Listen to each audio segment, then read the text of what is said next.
Hello, guys. Welcome back to the Laker family, where the Lakers add another disappointing loss to their season. They now stand at 22 and 23. They lost to the Pacers last night, 111 to 104. That's why this game right here is a perfect example of what I was talking about last game. The reason why I didn't get too high on us beating the Utah Jazz. I was very excited that we had beat a top three team like that in the West, but the way this team has been up and down, it just I couldn't get too happy about it like I really wanted to get happy about it because they just haven't shown enough consistency with that. They blow so many leads. It's just ridiculous. Like opposing teams, they know they don't even they never get demoralized when we go up like 14 or by 20. Hell, even 25. They don't get demoralized because they know that they can come back on this Laker team if they just stick to their game plan. We really don't have too many dogs on this team. Um, Guys are mentally fragile. You name it, man. It's sad, man. I'm watching the game and I'm watching us go up by 14 or 15 points, um, and this was somewhere in the second quarter. And I'm like, okay, are we going to build on this or are we going to fold like we normally do? And as soon as we get the 15-point lead, that's when I see the boneheaded plays start coming in. Um, not getting back on defense, giving up multiple offensive rebounds to the Pacers. Once I saw that, I said, "Oh, the Pacers are not scared." It was like maybe three or four possessions in a row. I think it was uh, let me see if I remember the kid's name correctly. Um, it might have been it might have been it was either Brissett. I think that's what his name is. The light skinned kid with the little mop hair. Um, he went down, missed it twice, then got the rebound again, and we collapsed. It was like two guys on him. He didn't even care. He just kept pirouetting around on his pivot foot until he can just lay the basket back up for his third attempt. And I'm like, we don't have no heart, man. We don't have no heart. And that kid was probably like maybe 6'2", 6'3", and he, doing stuff like that on us. Then a couple of plays later, you had Sabonis do the same thing. Although Sabonis is a great rebounder, but the point still is he got like three rebounds in a row, three offensive rebounds in a row, and then just slammed it home on the third attempt like he was Shaq or somebody. If we had heart, we would have nipped that in the bud at least on the second attempt. But we just don't have no heart, man, and not enough rebounders as well. Um, we're quick to give blame to Frankie V, which some of it is deserved. Sometimes his lineups or his rotations are not on point, and he'll take somebody out that's hot. Things like that. Um, but we seem to skip over Rob Pelinka. He goes under the rug with no criticism. Now, I'm not going to say that he did a terrible job putting his team together because I feel like that's lazy analysis. When people just say, "Oh, this team is just poorly thrown together," that's just lazy analysis. Any team that's playing bad, you can just throw that out there. Oh, they were poorly put together. No, we have some young. We actually do have some young pieces on this team that they was calling us old, but we have some young pieces like Austin Reeves, THT, who dropped 20 points and 7 assists, 2 blocks last night. Nobody talks about that. We got Malik Monk shot 4 of 6 from the field, 10 points. Carmelo's not young, but he still came in back from missing, I think, 3 or 4 games. He added 14 points. Stanley Johnson looks great defensively. So we have a couple of young pieces with that, and we have great offensive pieces. I feel like not great, but above average scoring pieces, which is I feel like is enough to get you consistently over 100 points a game. We have that.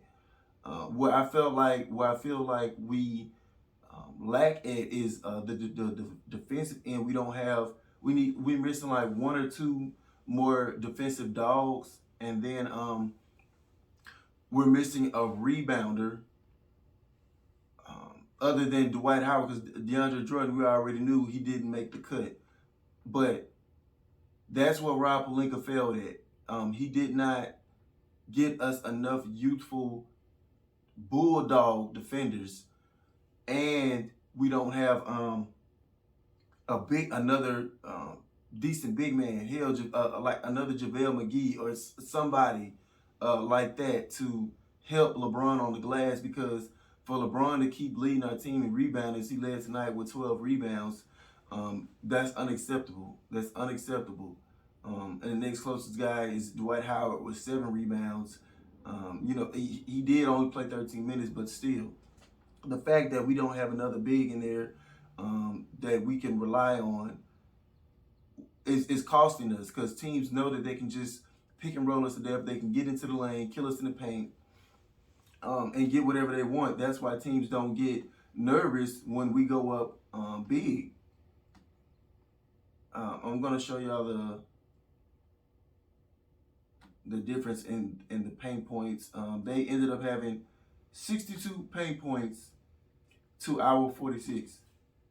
That's the reason why they were able to stay in the ball game, stay confident, come back and beat us right there. That was the major key. That those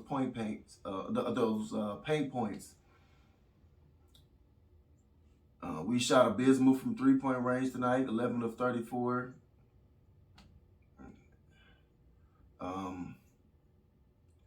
Things like that, man. It's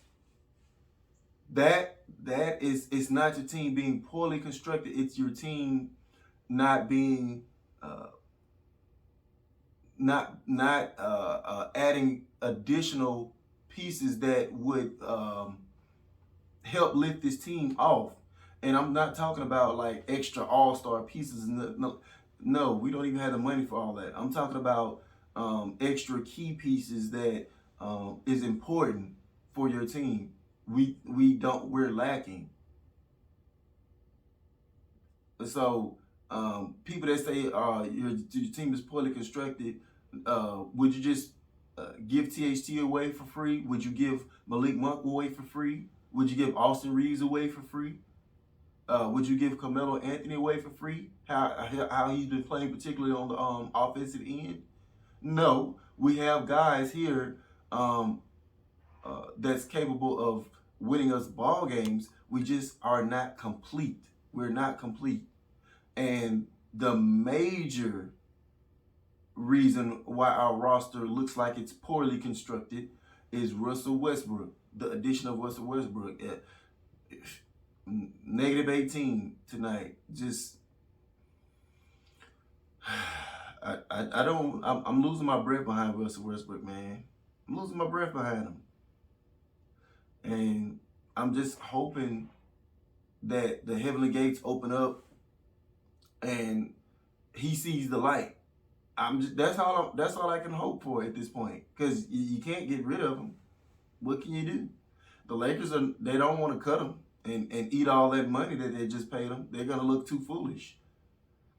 Yes, LeBron did play a part in signing Westbrook, but ultimately Rob Pelinka is the GM and has final say.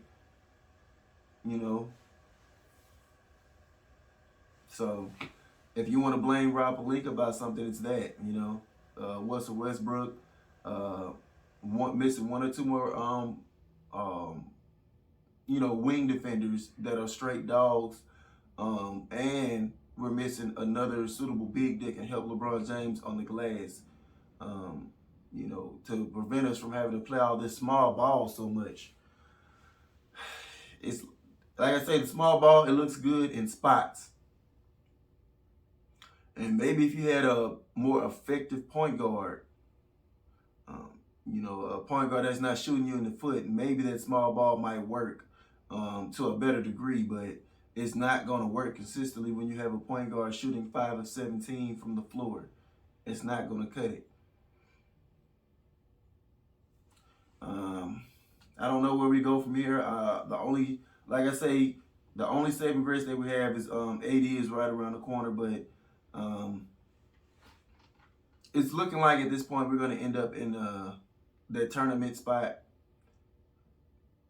and we're going to be pretty much fighting for our lives. This has been a very disappointing season up to this point, and they have these good games where they have our fans kind of delusional, like, okay, they can do it, and then they come right back and lay an egg against a sorry team like this.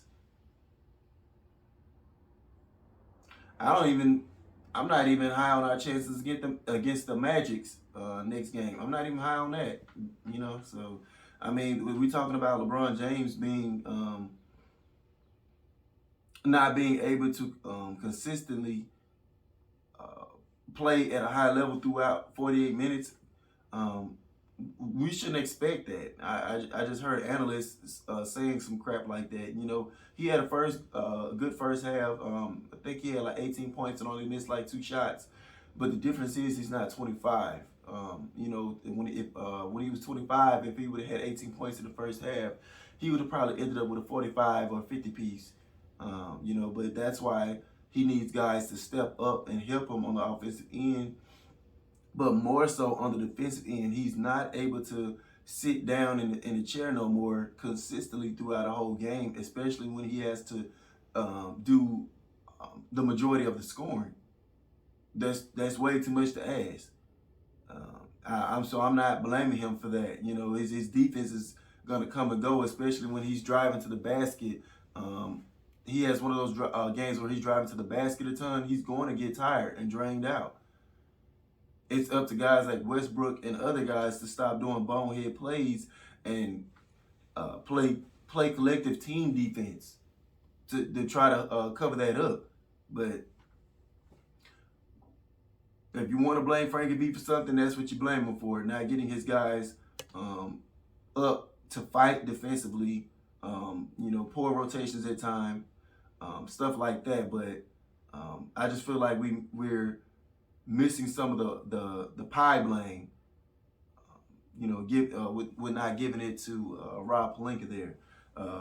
He should have been actively getting up off his butt, trying to get us somebody by now, another big at least by now, and he hasn't done that. So that's all I got for today, guys. I got to get out of here and get to work. But as always, thank y'all for watching. Please like, share, and subscribe to help the channel grow, and I'll catch you guys on the next one. Peace.